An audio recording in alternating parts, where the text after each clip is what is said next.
failed and they are extinct. There's no reason why Homo sapiens will not be just a trace memory, some form of plastic left behind in the earth, and that's it. There's nothing guaranteeing our existence on this planet. And we are at the point now where we make revolutionary changes, or it's just too late. If we live at all, it'll be in some totally dystopian, nasty, brutish, short, ugly way, like the first Mad Max movie, you know. It's going to be like that. We tend to be like cockroaches, able to survive in very extreme environments. They will survive on the moon, a few unhappy bands, or on Mars, maybe on this planet. But this industrial world order is coming apart right now in front of our eyes. And I mean, you're doing this for quite a while, and it must be incredibly frustrating at times because all your arguments really make sense, and I think a lot of people that listen to this say absolutely. And we go off air, and they say like, "What was that he said?" I mean that's. I think a big problem is really, I always say that because I used to work as a social worker for a few years. I think, sort of what has progressively gotten worse is people see things and they do not connect the dots. Just like, when you have people that, when I was younger, we had the Rocky movies, with Sylvester Stallone, they were rated 18. Now you get the same movie for a 12-year-old. So they have experienced more violence in their pop culture than they would have experienced in their lifetime. That must also, this whole mindset must have an impact, and negative impact, or a slowing down impact on really bringing about change. I mean, there's a few people that now say, maybe it all comes to an end on the 21st of December. So you have all these people that say, well, look into Mayan prophecy, but it becomes a history program as such. I mean, where do we go from here, really? Well, sometimes I feel like doomsday sayer, apocalyptic, and one of these old people. The world is coming to an end, but the difference between what I might be saying, certainly not just me, world scientific opinion, and the old apocalyptic arguments is that this is based on fact, and the best facts and evidence that we have, that the best scientific consensus is saying the same thing. That James Hansen, who is the NASA, illustrious NASA scientist who's been trying to also warn humanity for some time, is now encouraging people to take direct action in favor of the Earth. And his work was censored by U.S. government. So that this message was not able to get through. And there's been enough disinformation on this message so that people are confused about it. There has to be a positive with the negative, right? And the positive is that it's not too late yet. And that the time really is seriously now, and to escalate everything we're doing 100 times over. Now, for the people who find this abstract or something, well, go tell it to people. I think it's the Tuvalu Island, which is one of the first places, human habitation now, that is being rendered uninhabitable by climate change, because I think they're being evacuated off that island because of rising seas. Tell it to the polar bears, whose lives certainly have been affected by rising seas and breaking ice floes. If you don't believe in hunger, go down to Johannesburg and some southern townships of there and say, I don't believe in hunger. I don't believe it's a real problem. These things are real. We in the so-called developed Western nations, whether it's Ireland or England or France, Germany, or the U.S., these countries who have contributed the most to the problems of climate change are going to be hit the latest and the least by it. It's the people who contributed the least that are going to be hit the hardest.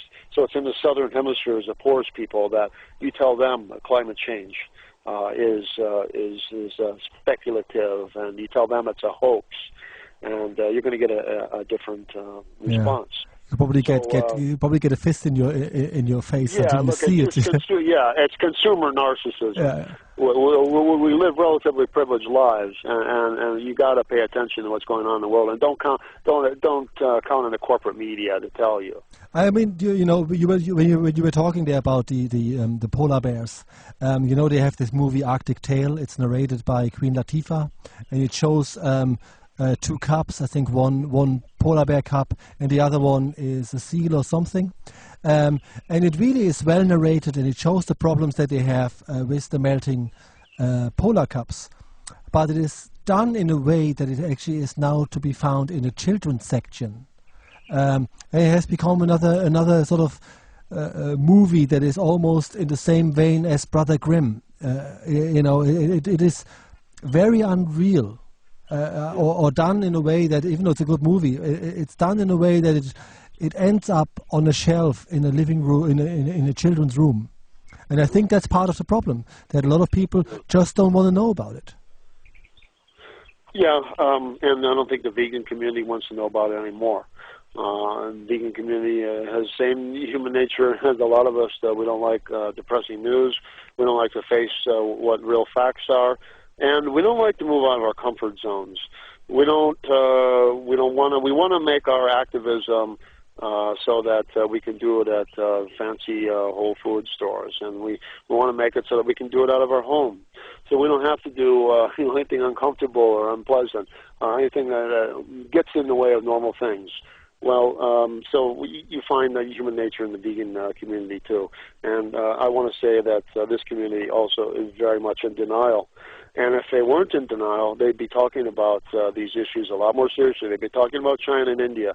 They'd be talking about climate change a lot more than they are. They'd stop peddling these fantasies that only aid the devastation of this planet. They stop peddling the fantasies that blogging is enough, that education is enough, that pacifism is going to ultimately lead to a revolution.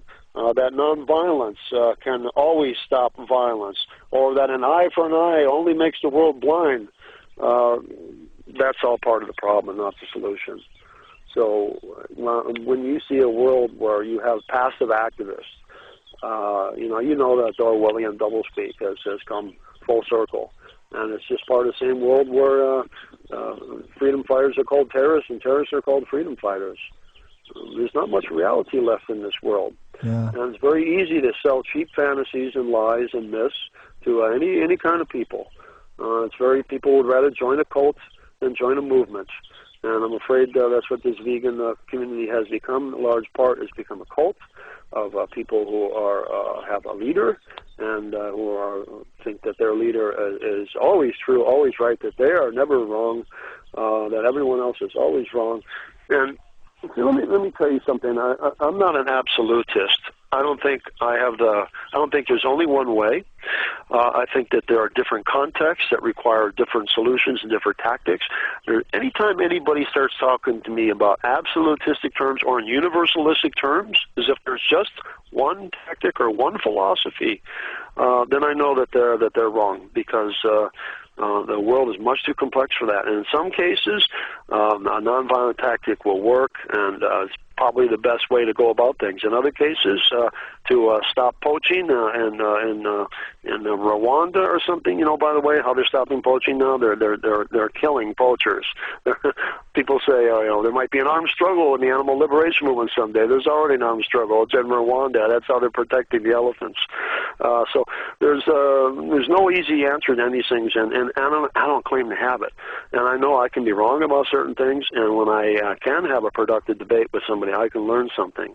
But these false leaders, they're never wrong, and they don't ever acknowledge. They don't acknowledge there might be something problematic what they say. They don't acknowledge there might be something right what other people say. I'm all too happy to do that. I mean, we know that in some cases, the opposition are lawyers, so they start threatening you rather than say, when you post something, they just threaten you for putting it out there. So. The problem really is that apparently you know, a lot of people sit in their armchairs and just watch television and just like you said, you know, sort of waiting for someone who does it all for them. And if I get you right, I mean, part is really to get up and do it yourself. Yeah, it's what Guy Debord, the great situationist theorist from the 1960s in France, called the Society of the Spectacle.